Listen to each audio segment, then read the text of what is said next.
Hey guys. Sorry for, well, basically taking 1 minute more. I had to run to my studio to get everything ready for the live stream. I'm doing this on my phone as a router, so if the connection's terrible, let me know. It most probably will be terrible. Also can't find a power adapter right now, so if I run out of battery, I'll charge it later. Hi everyone, let me just unplug this huge. Sorry, I have that fridge that makes a ton of noise. So yeah, guys, welcome back to Wednesdays Live. It's been a crazy summer, been moving about a lot. Holidays with the family, hard to go live, so sorry for that. Back to routine now. Got back to work, official work on Monday, even though I've been working for a few days to catch up with some work I had to do. So yeah, you can see my darkroom back there. I still have some 8x10s that are there drying from last time, which actually are probably dry, so I could pick them up. And I might throw some scanning meanwhile, even though I don't know if that'll jam the computer too much. I'm not going to scan it because that's going to take forever. Going to bust my computer for sure. So yeah, Gene, hi. Leighton, nice to see you here. Jeff and Dimitri, Cohen. Hi, nice to see you all guys here after so long. Let me know if everything sounds okay-ish, considering I'm live from using my phone as the internet. Don't have internet at the studio as for now, so kind of working through the phone when I do need it. I haven't found the, you know, getting internet for the computer or the studio is worth it at this time, but maybe down the road. So yeah, everything's fine. You probably heard the news, guys. I'm going to be going to Photokina, and that's pretty cool. We'll see how that goes towards the channel. Content creation. So if there's anything you want to watch or you want to know about at Photokina, let me know. Maybe I should send the list of the exhibitors. Let me see. Photokina. Let's see if this works. Create, discover, connect. Let's see. I want to see exhibitors and products. List of exhibitors. So here it is, for those that want to have a quick search. But yeah, photokina.com, you go to exhibitors and products, and there you have. You can search by name, or you can just go through them. There's 27 exhibitors. There was 25 yesterday, so I don't know why there's 2 pages more. Maybe people confirmed last minute. But it's happening at the end of the month. So yeah, Photokina. If anyone's coming, you can meet me at, let me tell you exactly, because I will be exactly at a certain place. So I'm going to be at hall number 2. I think it's hall 2.1. I have to find which one it is. Oh, here it is. I'm going to be at stand D39. I'm going thanks to Camera Rescue or Camera Tori from Finland. So huge thanks to them. Juho, who always has been helping me and supporting me. You might have met Juho from the Camera Ventures video with Bellamy, where he announced his point-and-shoot camera he was working on and such. So yeah, Juho's the guy that's helping me go there, and I'll be helping them with videos and such there. I'm going to be partners in the same stand with Adox, which is also Photo Impex, Cinestill, Film Washi, Photo Impex that I said, and Camera Rescue. So yeah, we'll be there. That will be pretty cool. And I'm going to hopefully meet a lot of people that are not exhibitors, but are just walking through and stuff. So I'm going to try to do run and gun interviews while I'm there. News and questions about things. I think some creators that have been on Kickstarter recently are going to be there. And my idea is to be able to talk to them about their creations and everything that's going. Leighton says, just out of interest, turns out there's a place about 5 minutes from my house that does large format photography, has an 8x10 and larger, etc. Called the Old Print Works. Search Old Print Works Glen Roads. That's super cool, Leighton. I wish I would have known of a place around where I live that did that kind of stuff, and maybe I wouldn't have set this whole darkroom. But still, it's nice to have your own place. This has happened to be a studio where we're sharing with a lot of people, but we never really bump into each other, which is also very nice.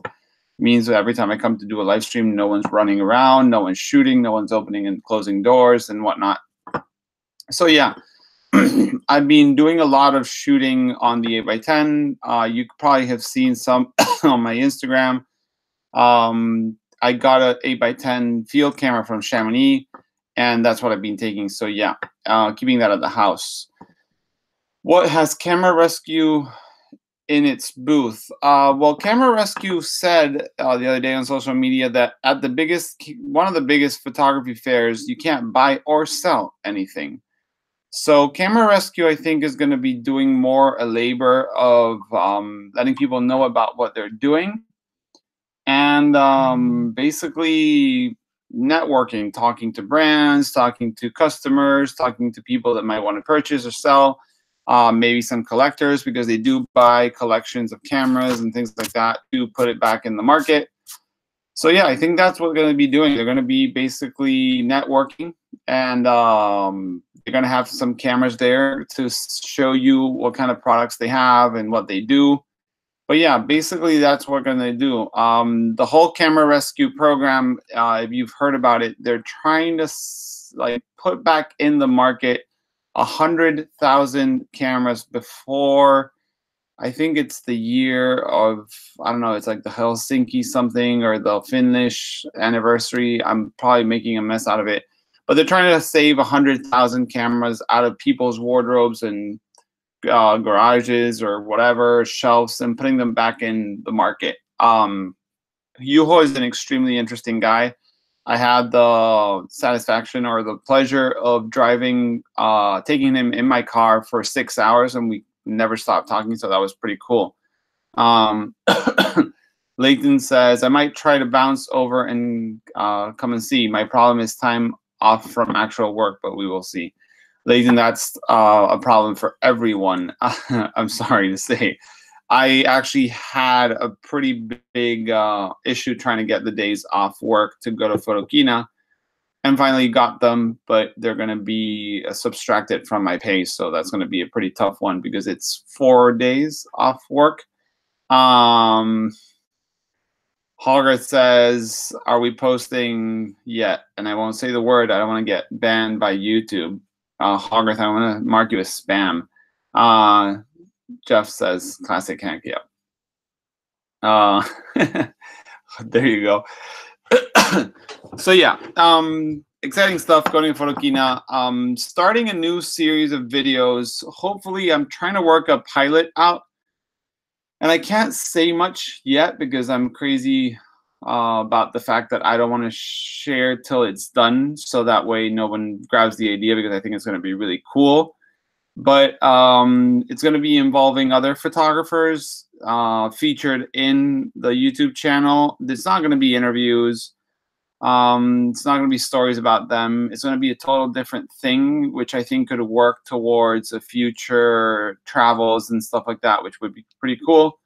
But yeah, I should be recording the first one featuring a Leica M2 or another one featuring a Mamiya RZ. So we'll see where that comes from. Also recorded a Hasselblad video yesterday, Tuesday? Yeah, I think yesterday, after the news. So yeah. JKL says, I saw on eBay a Mamiya RB67 with a lens for 400. Do you think it's a good price? Jacob, if I'm not wrong, it's Jacob, because I always think it's JKL. May be wrong. Hey, Tim.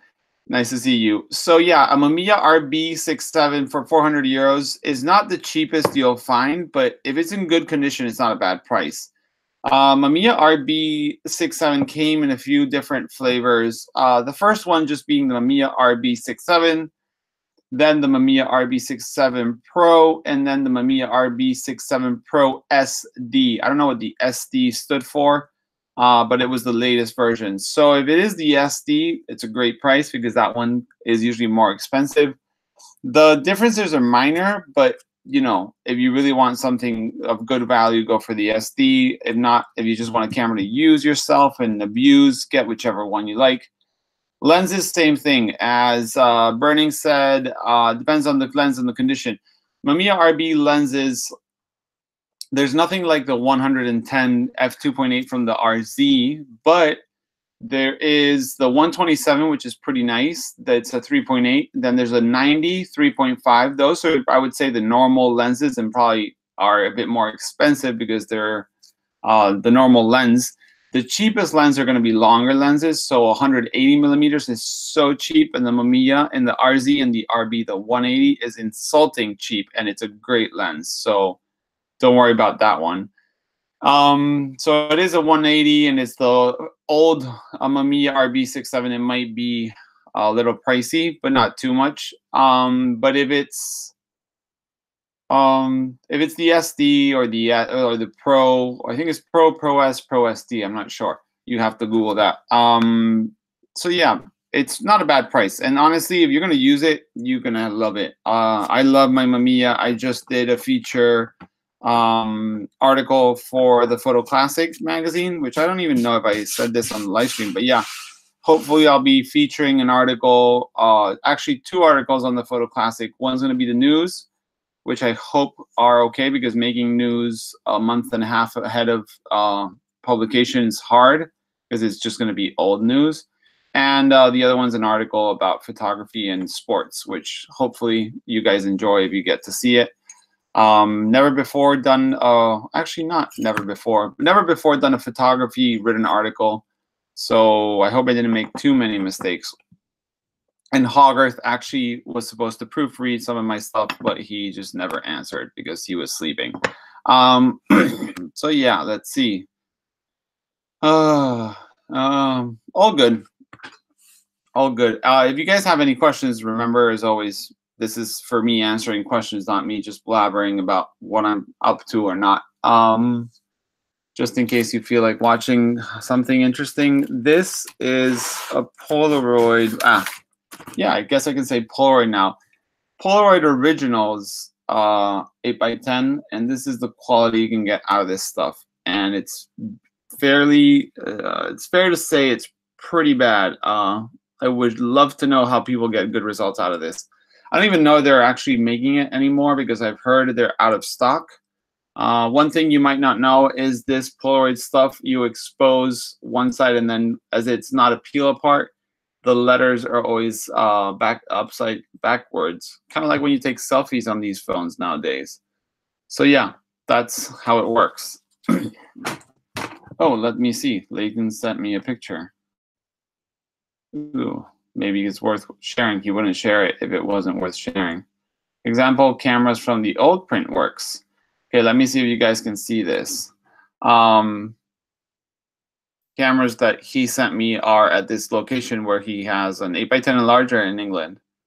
The Seif 1, a Calumet Monster, Deerdorf, probably bought, what is it called?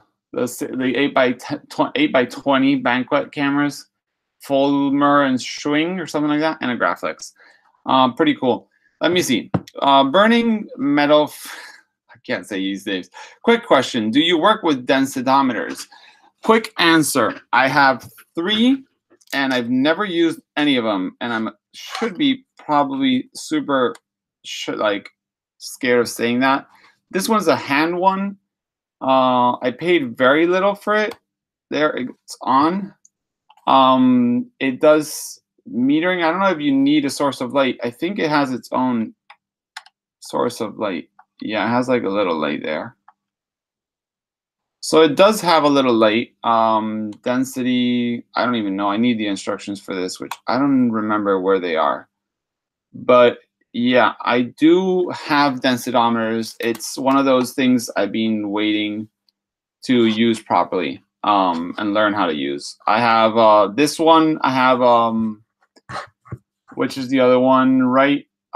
Something, and then I have a Hayland densitometer, brand new in the box, and I still haven't had time to get it out. So burning. If so, can you make some sort of tutorial? I can probably do videos of me trying to sort out what they work basically, because I have no clue how to use them. But probably we can all learn together. I mean, I love YouTube as the fact that you can make a tutorial about something you know a lot about, or you can make a video about how you're learning about something, and people can pitch in and give you their opinion and whatnot, which is pretty cool. So hopefully I'll be able to do something like that and learn on the way as, you know, we all kind of learn, and maybe comments can help us do better videos and maybe make a video finale about how to use densitometers. But I'm a mess, having 3 and not using any. Brian says, I need to go shoot my Impossible Project 8x10 stock. Hope Poet Originals comes back in stock. Yeah, I mean, the stuff here I bought when it was just slightly expired, maybe like a month expired, and it was cheap or cheaper because this stuff, it doesn't come cheap. And I stored it in the cold, but it's just never giving me a good print. I think maybe one print. I don't know if I have to overexpose a little bit, or I don't know. And it's so expensive and it takes so long to develop, but by the time you realize if you had to overexpose, you forgot because it's another day. So yeah, super instant film. Let me see. M. Sulo. I heard Ektachrome is being revealed at the photo key now. By the looks of it and seeing how many people are getting their hands on the Ektachrome, I've seen it at 2 labs in the UK. I've seen it in Spain in Super 8. I've seen it in different Instagram posts from people around the world. So I wouldn't be surprised that Ektachrome was there for people. I don't know. I wish you can pick a roll up or something. You guys should tweet Kodak to give me a roll. Just one roll. I don't need any more. Even if it's half a roll. I just want to shoot a few frames and develop and see. But yeah, Ektachrome hopefully will be there. JKL, I'm the young shooter from Instagram. No, I know JKL. I know you are. I just forgot your normal name, your first name. I'm sorry. So if I made that wrong. Hogarth, yeah, I have a few. Let me reach my big bag of densitometers. I will bring a big bag of densitometers for the next live stream. X-Rite is the other one I have. So a Hayland X-Rite and this other one that I showed you, which is very nice because it's the size of a phone. So you kind of could go see your friend's negatives with your densitometer and see if he's doing the, you know, zone system properly. So you can put this. These are extremely good examples of the zone system. You see, this is the black zone and this is the white zone. So yeah, perfect. You see, these pictures are going to print so well. This is actually not my roll of film. I developed this for a photographer here, local, and I kept it so you can see because there's one frame that he can kind of see a little bit. But yeah, densitometers, hopefully I'll learn about them. Let me put this back in. Jeff says, I have some limited experience with the X-Rite 361. I have one of those. I've looked up a bunch of others to see if they can get my own, but I'm pretty sure that they're really vary from model to model. I do have the instructions for the X-Rite. I don't have the ones for this TechCon, but I think the guy that sold it to me had them. So I probably have an email or PDF somewhere. Let me see. Jeff Burning is laughing at my densitometer bag. Burning metal. Yeah, I do think that would be a cool project. And maybe I'll start with a video saying what the hell am I doing with densitometers and revealing the ones I have and trying to see if I can figure out what to do next. Not that I would change much on my developing because honestly, so far I've been pretty happy with the stuff I get to print and scan. but maybe I'll learn something.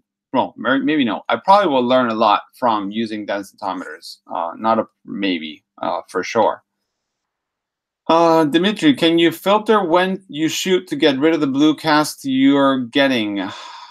Can you filter when? I think the blue cast that comes in those impossible shots, this stuff. I mean, I think there's a lot of blue cast because there's a light here, because if not, my computer camera would be a pain. But there is this kind of blue hue. The background was kind of a green gray background, and the sweatshirt was black. So considering that the case is black and that is supposed to be black, yeah, I don't know. Probably you could filter something. I was actually going to work with some gels for the lights to play around and maybe just make all the colors so funky you can tell the color is funked up. But haven't gotten to that yet. I do have the gels that someone that works in cinematography sent me. Hogarth.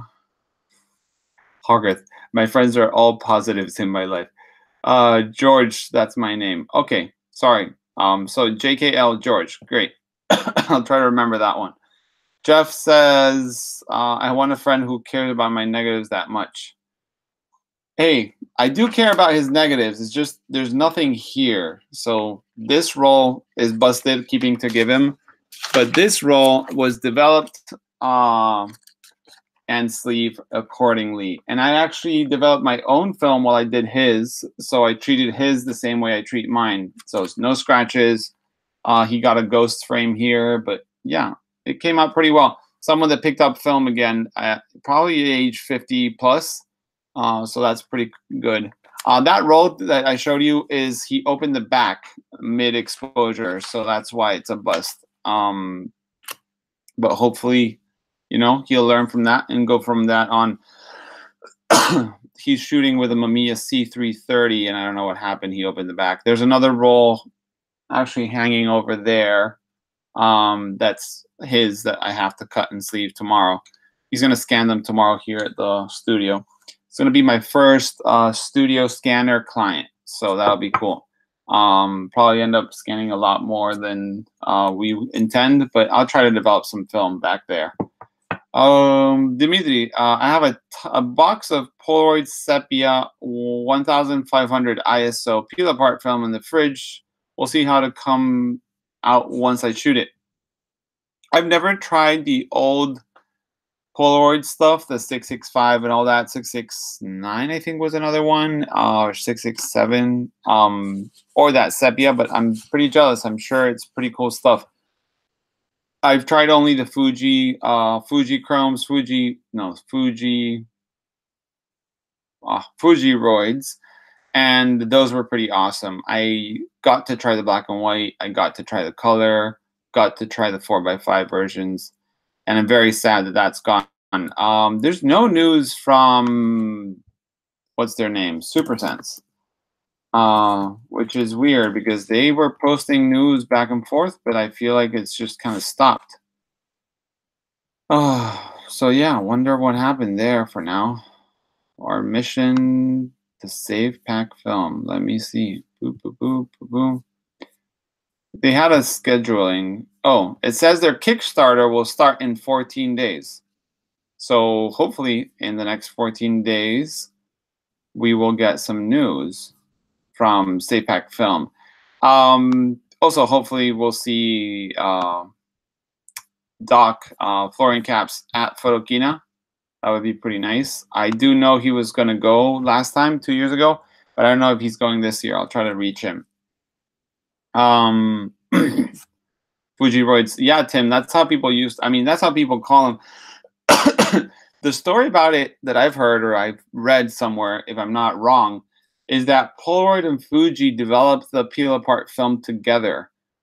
So that's why Polaroid had it and Fuji had it, and when Polaroid went bankrupt, Fuji was able to continue making it. So that's pretty cool, I think.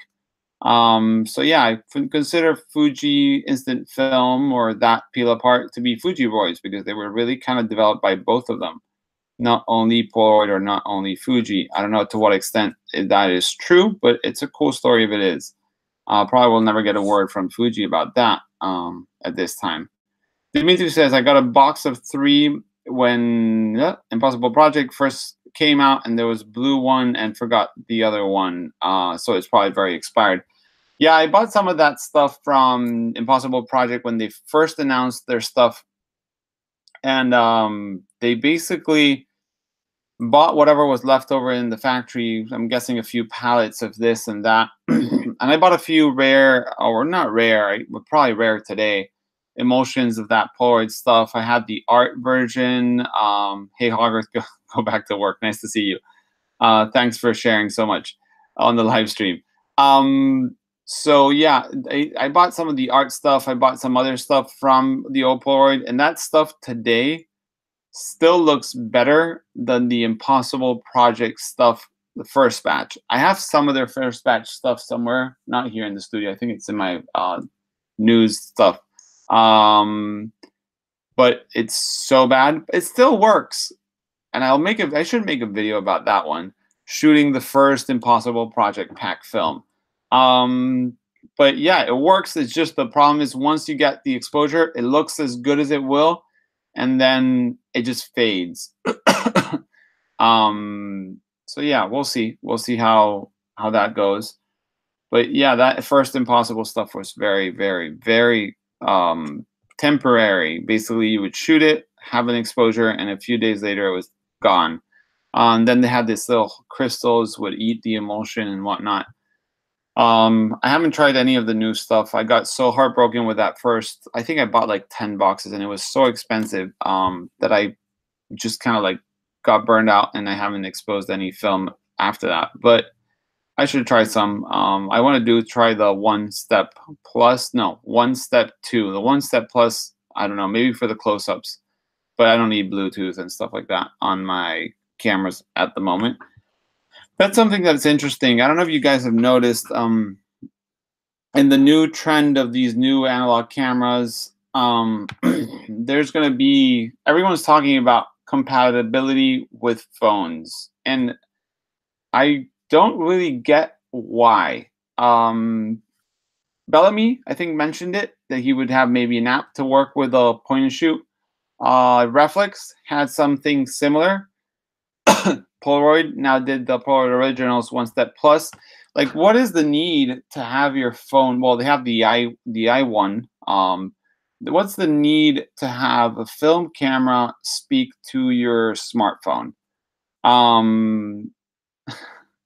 Hogger says, I don't like all the connectivity. I don't think it's necessary. I don't like it either.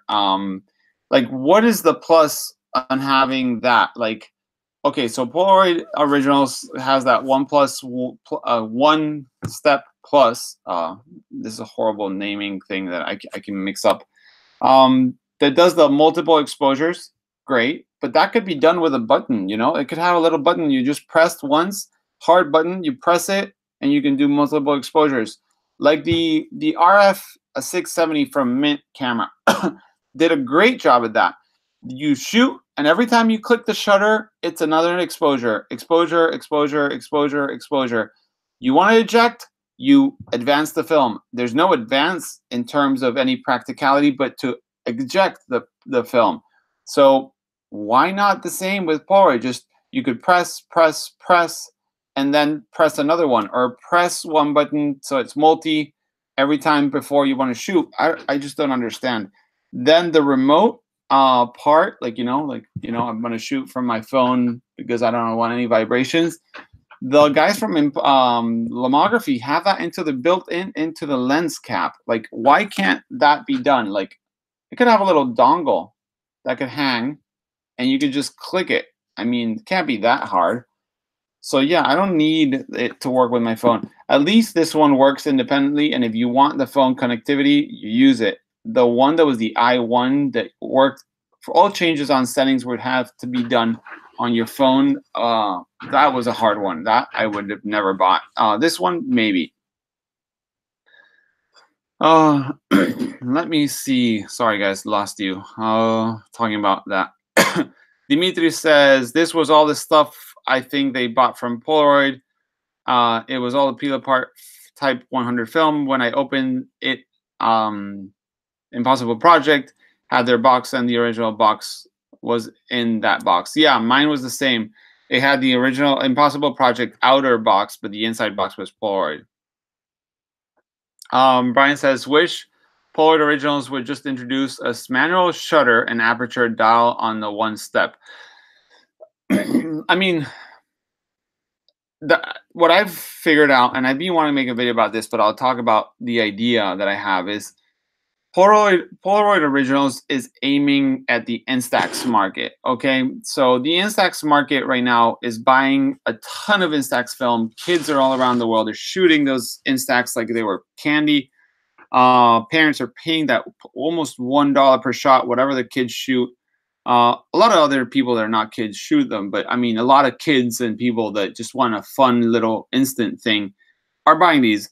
And all those people don't care about manual settings, apertures, or anything like that. They just want something that always works. Kind of like the point and shoot cameras were back in the day of film, like those Olympus MJU and whatever, that you just grabbed it, put it to your eyes, shot, awesome result, or at least good enough. So I think Polaroid Originals is trying to bite into that market because it's huge.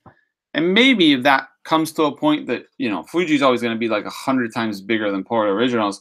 But if Polaroid Originals gains market and slowly introduces better films and maybe other simplistic cameras that do phone connectivities and Bluetooth and selfies and stealth mode, whatever it is they like to do, maybe there'll be a day they'll be like, okay, let's invest in doing something for those hardcore film users that want more. And that's why I have my fingers crossed, because I think that will happen one day. So I'm all out for Polaroid doing what they're doing, or Polaroid Originals, but I'm waiting on for the day that something for the more serious photographer comes out, and then maybe I will invest in one of those. Let's see, Leighton, the only reason why is to record settings. To be honest, I don't really care. Other than settings, what is the point? I mean, settings I understand, but a little wheel does a lot. You know, we all have a wheel on our SLRs or DSLRs that, you know, you can change settings, shutter speed and aperture and ISO. And I mean, little knobs are fun, you know, even Fuji's bringing them back on their line of cameras looking like the old cameras. So it can be done. Dimitri says clean design, but has way more functionality. They just didn't want it done in camera. That's my guess. Sorry, guys, for my cough. JKL says, a little story. I was in Norway and I lost my film, and then someone found it. JKL, how did they know it was yours? Do you label your film? Because if I lost a roll of film like this, unless they find a picture and find me on Google by any chance, which Google has a search image engine, which is pretty cool. I don't know if you guys have ever seen it, but you go to Google Images, and let me just do it so I don't mess up. Google Images.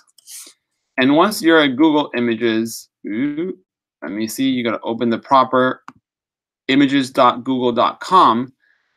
It has a little camera next to the microphone, and if you click, you can search by image. So I'm guessing, I wonder if I can grab a picture of myself and find myself. That'd be fun to do another day. I'm not gonna do that right now, but yeah, you can do that. Maybe that could how they found you. Leighton says, I would much prefer knob dial switch to change settings. Yeah, that's what I'm saying. I rather prefer it, but I do understand that very simple user, and I mean simple in the sense that they don't want to complicate themselves, not like they're not smart. They don't want dials because a dial can make them confused. I mean, think about those very simple point and shoots that have dials and knobs that are like skiing, fireworks, mountains. That was made for that person that was like, I don't want to think about it. Which is the dial, you know? Let's see. Skiing, snow will be white instead of gray. Mountains, you know, it'll focus on infinity. Night shots, it'll do long exposure and not try to pop up the flash when the building's like 100 miles away, you know, like every tourist does. But yeah, we'll see. Whoa, I'm super back. Tim says, I use film so I don't have to mess with my phone, but I guess if it helps film sales, I'll take it, especially if I can get P3200 in 120 or GASP even 4x5. or maybe make it till Acros comes back. Yeah, I'm dreaming too about that. Hopefully it will.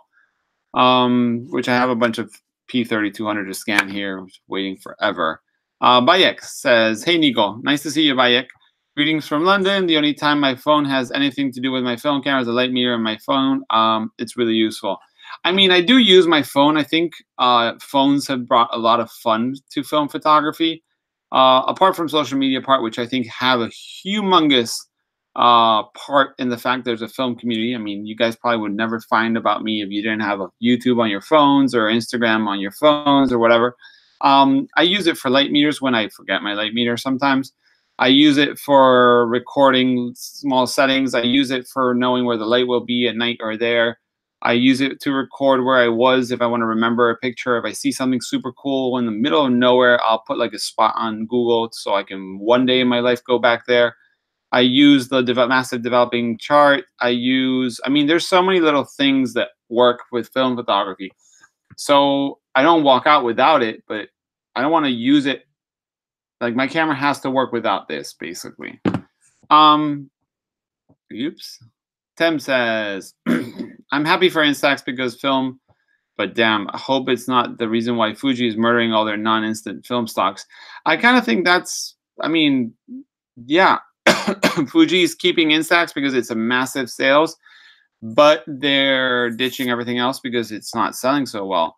And that press release saying that they were thinking about maybe not leaving black and white just sounds like, I don't know, it just sounds weird to be something, to be real. I think it's probably more like a, hot-headed CEO or something said something in an interview and someone grabbed that like a hot potato and just published it in Japan.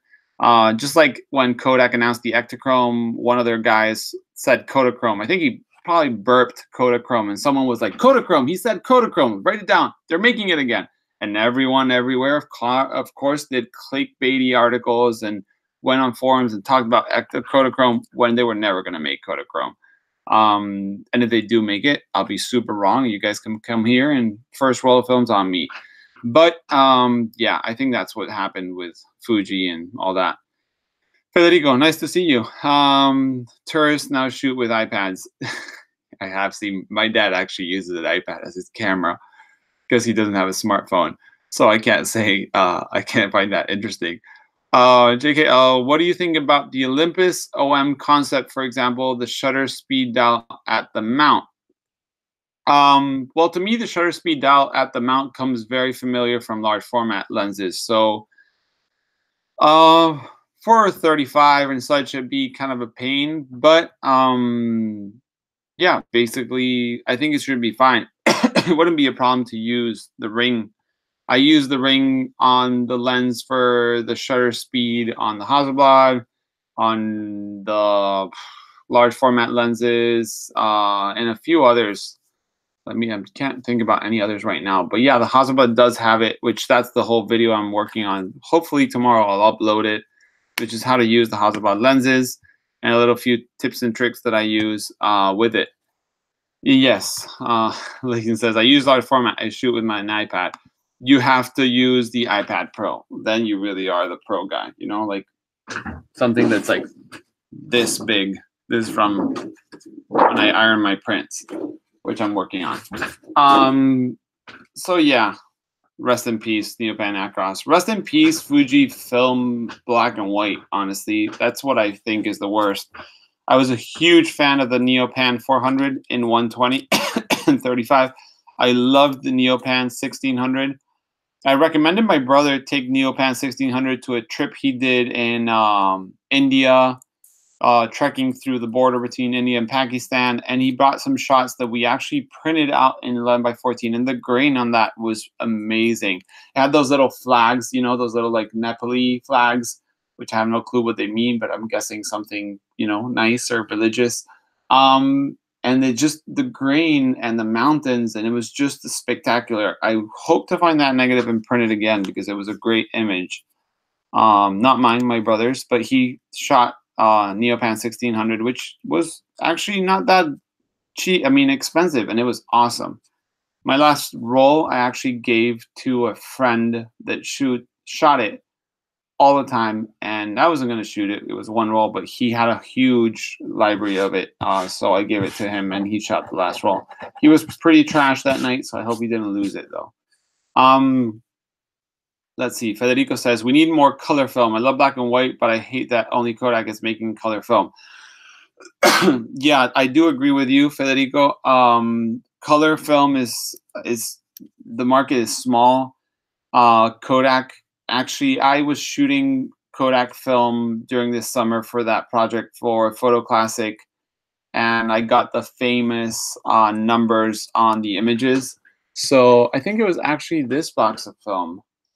So this is the film I was shooting, Portra 400, and I got those beautiful Kodak little letters and the numbers on every single frame in that roll. So I'm waiting for my lab to send me the original scans because they have to Photoshop that off, so I can talk to Kodak and get some film back.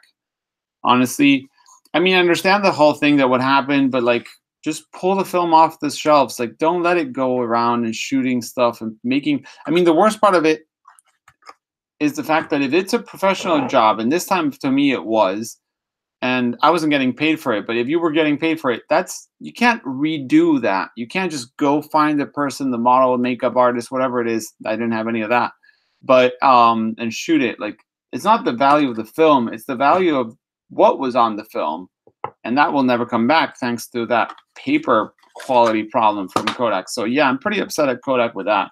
And that's why I made that video called Kodak Make Your Film Great Again instead of coming out with Ektachrome. Like, solve the issues that are out there before you come out with Ektachrome, which they've taken so long, they probably fixed it already. But yeah, this film expires 2018-11, and this one's faulty. So yeah, fresh film, still bad. Federico says, yeah, the color film. Whoop, let me see. Nick says, hey man, love the show. I liked and subbed. Can I get a shout out? Nick Gertz. Yeah, thanks for subscribing and liking the channel. Of course you can get a shout out. And if you ever come around Spain, you can get to shoot whatever you want in my studio and whatnot. Same goes for all of you guys. I've said that multiple times, but yeah. I'm actually getting James from England in October to attend a workshop. I think it's going to be a one-on-one because he's going to need it in English, and no one here speaks that much English in my workshops. So we're going to go out and do a large format workshop, probably shoot some 8x10, 4x5, maybe some 11x14 just for the fun of it. So yeah, guys, come along. I get hyper excited about it, and I shoot whatever you guys feel like. So welcome to come and sub and like and whatever you guys want. But no problem. I do this because I love it. I'm not looking for much more than just having fun. Dimitri says, you should include all the weird filter size and maybe how to tell which one you have. That took me forever to figure out on my Hasselblad lens. I did say some stuff about the filter sizes, so that will be in the video. I probably made a mistake while I said it, so I'll overwrite what's the right answer, because I never use filters on my Hasselblad lenses so far. But yeah, I will. JKL says Pentax LX or Nikon F3. I would say the Nikon F3. Even though it's a little bigger, Pentax is a great camera, but the Nikon's awesome. And there's a lot of glass for a Nikon. Pentax has awesome glass, but I find I have a 50-1.4 that I like on Pentax MX, I think it's called. And it renders awesome, but the out of focus is just so good, but at the same time kind of so distracting because it's so good. I just need a normal blur that so smooth and so good that kind of like just you look at the blur instead of looking at the image. So I find it even distracting. Layton says, oh man, that does suck. I don't know what I said. Oh yeah, the backing paper problem. That does. Faulty backing paper. How was your trip to America? My trip to America was very good, very relaxed. I enjoyed the family. I enjoyed food and swimming pool and the ocean there in Miami. I tried to chill as much as I could. I only did one news, which you guys saw, and I only shot one other video with a friend from Miami. Well, he's from Florida, doesn't live in Miami, that drove down and we shot the Pentax 6x7 with a Hasselblad 110 f2 lens adapted, which was pretty cool. Most of the shots are f2. Actually, the roll of film is somewhere here, probably. So I could, if you guys could see, I could show you. But yeah, this is the roll of film. I don't know, you probably can't see anything. Let me put a white background behind. Yeah, this is the Pentax 6x7. Yeah, that's terrible. I'll scan this and I'll do the video. It's behind the scenes video, no talking because we were just busy talking ourselves. But I'll do some, you know, B voice or whatever, voiceover stuff on it. But America was fun. Going back in November for a wedding, so that'll be fun too. Oh.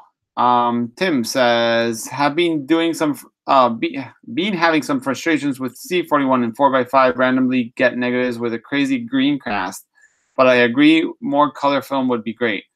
Yeah, I had something really strange happening to a roll of mine that I sent to the lab after that article, and it was the family pictures. If you go to my Instagram, there's a few of my kids.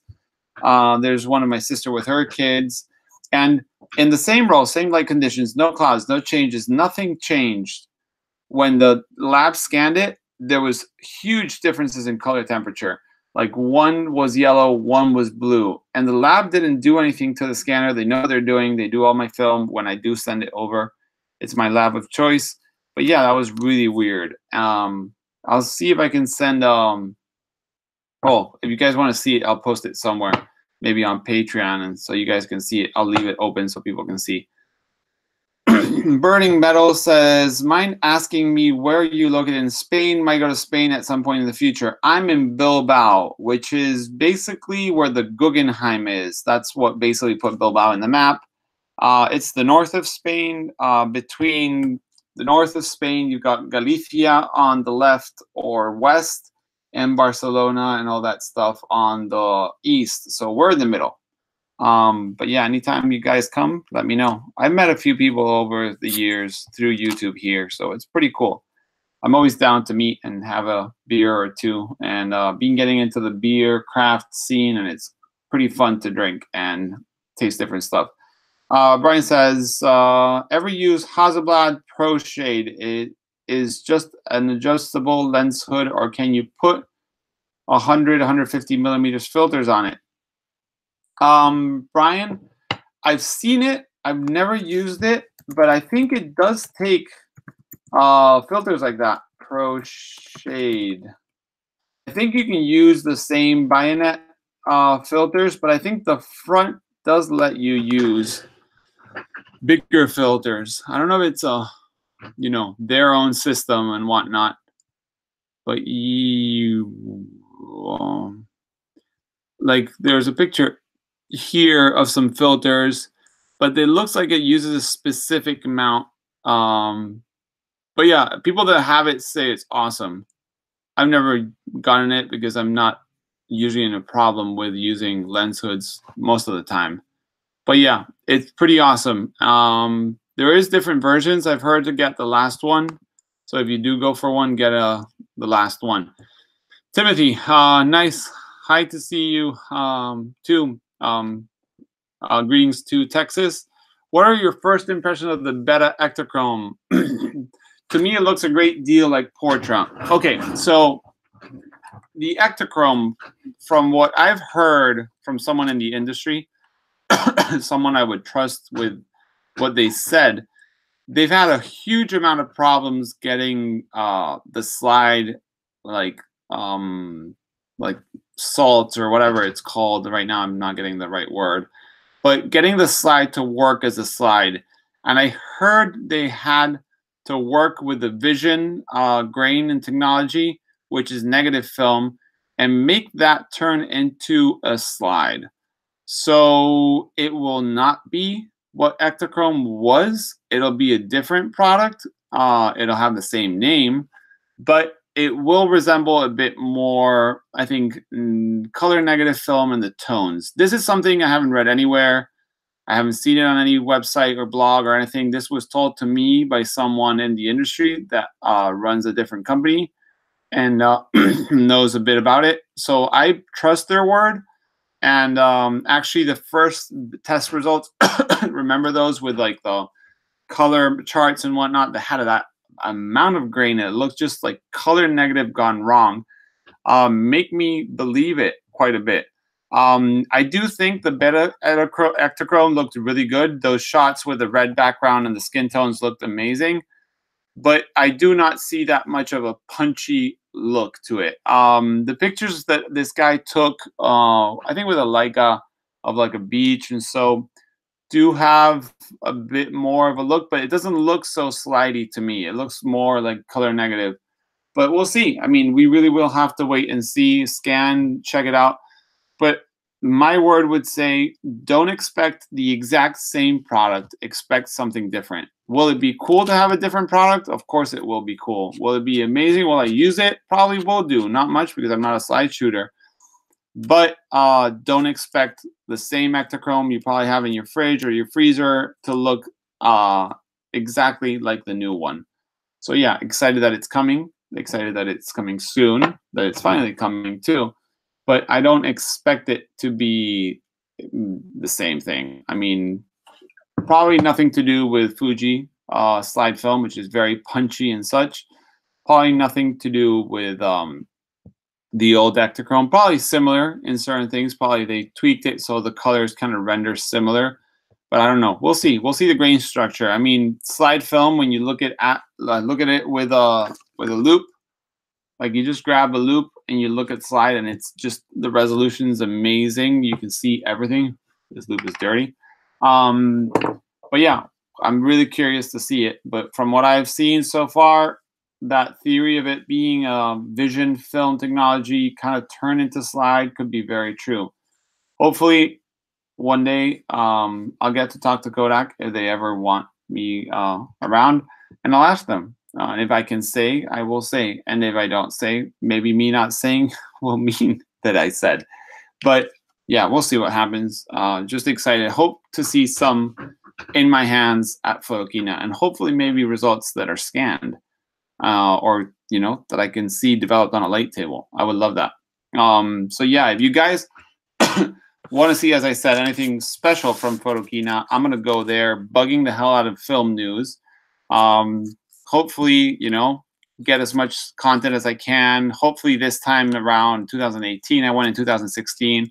Some people will recognize me and maybe help me out with getting more content or answering things or agreeing to interviews. Everyone was very nice last time, except for one brand, which was a bit rude, but I understand. I mean, I was nobody and still probably nobody to them. But yeah, hopefully it'll come out better. Tim says, I hope it's not like Portra. I can't seem to get it right. Well, Tim, if you go, I mean, I've been shooting Portra 400 for that article, and it's being scanned by the lab, but I exposed it at 400, and it was scanned in a probably Frontier scanner, and I'm really happy with the results. I metered with my normal Stikonic 308S, and there's one result on my Instagram account, which maybe some of you don't have an Instagram account, but if you do want to check it out, you can see it without me. And Instagram works much better to me on the computer. I'm trying to get off it on my phone. It's just you can't private message. But yeah, I'm going to see if I can link the image that I'm talking about. And that way you guys can see. Look, this is Portra 400. And there's a lot more coming, but I just don't want to share it before the magazine comes out. Let me see. There you go. When you're at the booth, when am I at the booth, George? Well, considering that I'm getting to Photokina thanks to Camera Rescue, I will be there whenever they require me to be there. But if there's time off and whatnot, I will let you guys know. If I have a specific time that I am going to be there, probably will be either first thing in the morning when it opens, and probably around the day. George, I will have my phone with me, Instagram and whatnot. So you'll be able to contact me if you want. George, also, if you want to contact me and you're like, Nico, I can't get hold, tell me on Instagram. I'll give you my phone number. You can just WhatsApp me. My phone will be with me.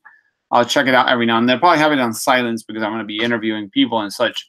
But yeah, happy to catch up and have a beer, have, whatever, coffee or anything like that. And we can talk film and stuff. So yeah, if you see me at Photokina, just pull my arm and say hello. It's pretty awesome to meet people out there, and even more if it's people that know what I'm doing on YouTube and such. Tim says, wow, that's beautiful. Yeah, Tim, I'm telling you, the light, I mean, it was a nice day and the light was nice, but just came out so nice. So I'm really excited to see the magazine and see how it renders. I don't know if my article will be in the first number or second number. I turned in the article a little later than I wanted, but hopefully it'll be in the first number. And they're going to be having it at Photokina, so maybe I can give one to someone. I'll keep one for myself because I want to keep a memory, but I'll give some others if I have any others. Timothy says, Fuji, even Provia is just too punchy. And I love some more natural tones in positive film. Something like the old Acrochrome would be great. Yeah, I find most of Fuji's film to be too punchy. I loved Astia. Fuji Astia was, to me, from what I've tried of slide, the best slide film for what I used. The tones, the colors were just so nice, just exactly where I wanted them. But yeah, let's hope the Acrochrome is not too punchy and it's a bit more bearable, but I hope to shoot as much as I can, make excuses to shoot it. So yeah, guys, we have 3 more minutes. If you guys want to have any other questions or suggestions or whatnot, let me know. I'd be happy to help. Sorry for that piece of tape. I have gaffer's tape everywhere. Use it for everything. But yeah, I'll be posting tomorrow the Hasselblad video. I'm doing the enlarger. Oh, I said I would show the enlarger from Intrepid today. I'm so sorry, totally forgot. I'll do it next week if I haven't posted the proper video yet. But I'm very excited to get that out and use it out and have fun with it. That little enlarger thing, I know it's a contraption, and I know to a lot of people it might not be serious, but I think it's a great little device for the price. For a lot of people that can't afford the space or the enlarger, money-wise, space-wise, or even locating one, because they're coming hard to find. So yeah, I'm really excited to do this collaboration with Intrepid and show you guys how to use it. I'm going to try to work out all the quirks that might be, show you all my little tips on getting it to work the best and getting the best out of your negatives and your film. So yeah, that will be happening this weekend. So I'll try to shoot some behind the scenes and post them around social media, so you guys can check. But yeah, guys, it's about to be 10. There's a minute more. I'll wait a minute if you guys have any questions. But thanks for coming. Honestly, I was a little concerned that maybe making a live stream after, a month off would become something of me just alone here. So thank you for coming in and talking. I missed talking with you guys and having a bit of a conversation and whatnot. Yeah, Tim says they're super hard to find. 4x5 and larger. It took me months to find, and I still have to make a small drive to another. Yeah, my first 4x5 and larger, I had to drive 10 hours one way and 10 hours the other way to get it. And I paid a ton of money. Second, my 8x10 and larger, I found it and I just bought it even though I didn't need it. Well, I did need it, but I really didn't need it. I had to drive all the way to Madrid. So that was like 4 or 5 hours and back. So yeah, those things are hard. So if Intrepid makes this product finally available to everyone, I will be getting one to just enlarge when you do a workshop somewhere, or you're in the bathroom, or you want to just have some fun with it, to show people that you don't need the biggest setup. So yeah, guys, thank you for coming. It's 10 o'clock, leaving, and I'll be back next week. Okay, thank you, and see you in the next one. Good night.